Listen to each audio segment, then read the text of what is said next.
Ini adalah scanning electron microscopy. Tadi sudah kita bahas tentang secondary electron. Nah, scanning electron microscopy atau SEM ini menggunakan secondary electron.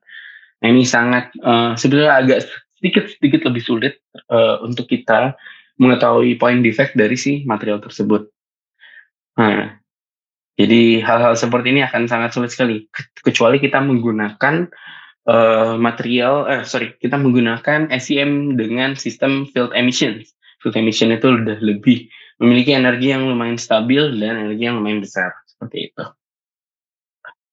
Nah, ini adalah beberapa electron beam sample. Itulah sistem sinyalnya. Nah, ini adalah factor that affected emissions work function of the surface beam and beam current. Dan teman-teman bisa melihat nih secondary electron yield-nya. Ketika dipantulkan insidennya, otomatis secondary electron yield-nya jauh lebih tinggi ya. Setelah dipantulkan akhirnya turun kembali. Ada beberapa faktor dari affected SE emissions.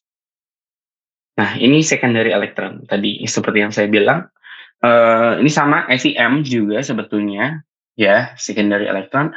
Nah, ini teman-teman, kalau kita menggunakan sistem, kalau kita ingin mencari point defect, point kan benar-benar lebih spesifik ya, jauh lebih dalam lagi ya. Ini akan agak sedikit lebih sulit karena secara kasar secondary electron itu akan sulit bisa melihat dari material-material tersebut seperti itu. Sehingga ini akan sedikit lebih sulit ya seperti itu. Kecuali ini kalau teman bisa lihat secara kasar ini adalah poros nanostructure, ini tetrahedral, tetradodecahedral dan lain-lain. Nah, ini kalau kita ingin melihat high index dari facet dari setiap material sebenarnya ini sudah bisa terlihat teman-teman karena ada patahan-patahan tersebut. Karena surface-nya tidak rough. Surface-nya tidak jauh smooth atau kita bisa bilang rough. Nah, ini kita bisa lihat material-material lain. Ini material bahan-bahan yang lebih ke biological things. Nah, ini akan sangat sulit sebetulnya kalau kita ingin mencari point defect karena kan point defect itu lebih spesifik ya, lebih deep lagi. Tadi salah satu itu XRD memungkinkan dan memungkinkan lagi itu adalah menggunakan TM dengan kita mentransmisi jauh lebih menguntungkan untuk kita. Ini ada insect, kalau teman bisa melihat ini adalah mata dari kecoa atau ya. Ini ada pollen grain. Dan juga ada BSI, ini sangat menguntungkan sekali untuk kita mempelajari material dari dark metal. Di sini ada garnet, ada staurite, ada biotite, ada garnet lagi yang sama, dan lain-lain. Yang membedakan antara BSI dan SI, jadi yang atas BSI, yang bawah adalah SI. Nah ini, setelah itu untuk mengkonfirmasi kita bisa menggunakan X-ray diffraction, X-ray EDS kita bisa bilang. Jadi ini adalah energy dispersive spectrometer. Ini menggunakan X-ray, photon not electron. Kita menggunakan photon. Jadi yang X-ray yang dipantulkan itu bisa mendeteksi adakah elemen-elemen yang bisa dibaca dari hal tersebut. Ini adalah salah satu contohnya. Nah, ini ini adalah material yang ada di yang ada di SEM bisa dikombinasikan dengan EDS. Dan ternyata komposisi dari material yang agak gelap seperti ini adalah material based on iron. Lalu di sisi samping kita ada cerium dan di sini dilapisi oleh paduan strontium. Ini juga ada hal lain, Auger electron microscopy. Nah, ini tadi teman-teman, mungkin ketika kita ingin menggunakan atau kita menentukan point defect, ini sangat mudah sekali kalau kita menggunakan extreme high resolution SEM. Cuma di Indonesia itu masih belum ada ternyata. Even di Korea tuh mungkin hanya 1 atau 2 ya, kayaknya di kampus yang sangat besar seperti SNU atau KAIS. Nah, ini kita benar-benar bisa melihat nih teman-teman, ini hampir mirip seperti dengan TM seperti itu. Jadi kita bisa melihat nih ternyata ada point defect atau tidak. Seperti itu. Ini ada environmental SEM, ini sangat menguntungkan sekali untuk biological characterization. Nah, ini TM atau transmission electron microscopy, di mana beam yang digunakan itu jauh lebih besar, sekitar 40 kV atau 40.000 volt hingga 1 megavolt.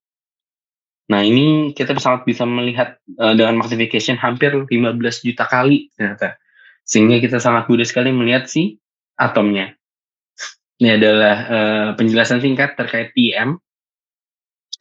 In a conventional transmission electron microscope, a thin specimen is irradiated with an electron beam of uniform current density. Electrons are emitted from the electron gun and illuminate the specimen through a 2 and 3 stage condenser lens system dan lain-lain.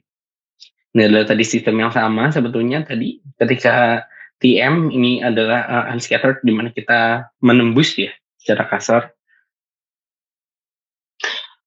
Ini apa yang bakal kita dapatkan dari TM? Yang pertama ada image unscattered electron, ada diffraction electron, lalu ada diffraction pattern, electron diffraction, kita bisa mendapatkan FFT, lalu kita mendapatkan SAAD. Tadi sudah kita jelaskan sebelumnya. Lalu kita dari TM ini kita bisa mendapatkan dua hal. Yang pertama IDS dan juga ILS. Secara support untuk menganalisa beberapa elemen dari sebuah material. Ini adalah sistemnya. Hampir sama tadi seperti ICM, cuma yang membedakan ini adalah ketika kita mentransmisikan seperti itu. Nah, ini teman-teman, kita sangat mudah sekali bisa melihat dengan menggunakan ini BF to TM image, DF dark field ya. Nah, ini bright field, BF is bright field, DF is dark field image. Jadi kita sangat mudah sekali bisa melihat ya teman-teman. Ini adalah salah satu contohnya adalah PT-SiO2, di mana kita sangat mudah bisa melihat sistem korsel yang ada antara PT dan SiO2, di mana PT itu di cover oleh SiO2. SiO2 ini teman-teman, yang bentuknya seperti nanowire atau nanorod. PT-nya itu yang kecil-kecil seperti itu. Nah, untuk mengetahuinya kita bisa menggunakan HRTM, High Resolution TM. Point defect itu sangat penting, sangat mudah sekali kita bisa determinasi seperti ini. Jadi seperti ini, ternyata ada beberapa struktur atom yang sedikit lebih rusak nih atomiknya, ada yang agak sedikit lebih kecil. Kenapa? Why? Itu bisa kita tentukan. Seperti itu. Ini ada electron diffraction, sebetulnya hampir sama secara metode, cuma secara aplikatifnya jauh lebih bisa menguntungkan seperti itu. Nah, ini ada hasil yang bisa kita temukan dari FFT. Sebenarnya metodenya hampir sama seperti ini. Maka kita bisa mengkonfirmasi ketika kita menghasilkan XRD, kita bisa menentukan nih HKL-nya, kita bisa menentukan ukuran atomnya itu seperti apa dan berapa seperti itu. Kalau teman-teman bisa melihat nih ada ukuran yang besar nih, biasanya material-material yang jauh lebih besar seperti bismuth, lead dan lain-lain. Ini adalah metode X-ray diffraction pattern sama. Nah, ini kita bisa melihat nih teman-teman. Ini adalah pancaran dari sistem SAAD, selected area electron diffraction. Nah, ini seperti ini. Nah, dari sisi ini sebetulnya kita bisa melihat nih ternyata sistemnya tuh defect-nya seperti apa, atau kristal ini apakah ada yang berubah, yang lain-lain seperti itu. Electron diffraction. Nah, ini seperti ini. Nah, ini dia analisis tadi. Nah, kalau point defect setelah kita temukan dari sini ada defect yang di mana poin-poinnya. Poin kan lebih berarti terstruktur ya. Hanya satu poin misalnya gitu. Hanya spesifik area saja yang bisa kita tentukan seperti itu. Nah, ini kita bisa padukan dengan ILS ataupun kita bisa padukan dengan menggunakan IGS. Ini ILS analysis kita bisa temukan. Nah, ini seperti ini. Ini sangat mudah sekali kita menentukan dari sisi atom. Yang defect itu apa sih? Yang full-nya itu apa sih ternyata? Apakah ada free elektron di situ? Karena ada defect di dalamnya. Seperti itu. Nah, ini membedakan antara ILS dan IDS, di mana high detection efficiency for low Z element sama-sama low elemen, ada energy resolution dan prevision dan lain-lain seperti itu.